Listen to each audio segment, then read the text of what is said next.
ನಮಸ್ಕಾರ ಸ್ನೇಹಿತರೆ. ಇಂದು ನಾನು ನಿಮ್ಮೊಂದಿಗೆ ಬೆಂಗಳೂರಿನಲ್ಲಿರುವ ಒಂದು ಅದ್ಭುತವಾದ ಗಣಪತಿ ದೇವಾಲಯವನ್ನು ಭೇಟಿ ಮಾಡುತ್ತಿದ್ದೇನೆ.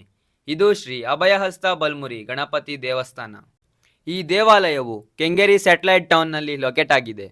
ಇಲ್ಲಿಗೆ ಬಂದರೆ ನಿಮ್ಮ ಆಧ್ಯಾತ್ಮಿಕತೆ ಹೆಚ್ಚಾಗುತ್ತದೆ. ಈ ದೇವಾಲಯದ ವಿಶೇಷತೆ ಏನೆಂದರೆ ಇಲ್ಲಿನ ಗಣಪತಿ ಮೂರ್ತಿಯು ಹಸ್ತಬಲ್ಮುರಿ ರೂಪದಲ್ಲಿದ್ದಾರೆ.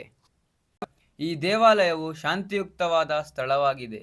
ಇಲ್ಲಿಗೆ ಬಂದರೆ ನಿಮ್ಮ ಮನಸ್ಸು ಶಾಂತಿಯನ್ನು ಪಡೆಯುತ್ತೀರಿ.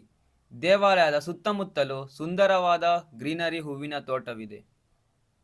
ಅಭಯಹಸ್ತ ಬಲ್ಮುರಿ ಗಣಪತಿ ಎಂದರೆ ಭಯವನ್ನು ನಿವಾರಿಸುವ ವಿಶೇಷ ಶಕ್ತಿಗಳನ್ನು ಹೊಂದಿರುವ ಗಣಪತಿ.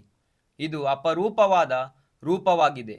ಈ ರೂಪದಲ್ಲಿ ಗಣಪತಿಯನ್ನು ಪೂಜಿಸುವುದರಿಂದ ವಿಜ್ಞಾನ, ಕಲೆ, ಸಾಹಿತ್ಯಗಳಲ್ಲಿ ಯಶಸ್ಸು ಸಿಗುತ್ತದೆ ಎಂದು ನಂಬಲಾಗಿದೆ. ನಾನು ಈ ದೇವಾಲಯಕ್ಕೆ ಹಲವು ಬಾರಿ ಬಂದಿದ್ದೇನೆ. ಇಲ್ಲಿ ಬರುವಾಗ ನನಗೆ ಅಪಾರವಾದ ಶಾಂತಿ ಸಿಗುತ್ತಿತ್ತು. ಗಣಪತಿಯ ಆಶೀರ್ವಾದದಿಂದ ನನ್ನ ಜೀವನದಲ್ಲಿ ಯಶಸ್ಸು ಸಿಕ್ಕಿದೆ. ಶ್ರೀ ಅಭಯಹಸ್ತ ಬಲ್ಮುರಿ ಗಣಪತಿ ದೇವಾಲಯಕ್ಕೆ ಭೇಟಿ ನೀಡಿ ನಿಮ್ಮ ಆಧ್ಯಾತ್ಮಿಕತೆಯನ್ನು ಹೆಚ್ಚಿಸಿಕೊಳ್ಳಿ. ನನ್ನ ಚಾನೆಲ್ ಟೆಂಪಲ್ ರನ್ನನ್ನು ಫಾಲೋ ಮತ್ತು ಸಬ್ಸ್ಕ್ರೈಬ್ ಮಾಡಿ. ಇಂತಹ ಇನ್ನೂ ಹಲವಾರು ದೇವಾಲಯಗಳ ವಿಡಿಯೋಗಳನ್ನು ನೋಡಲು ಧನ್ಯವಾದಗಳು.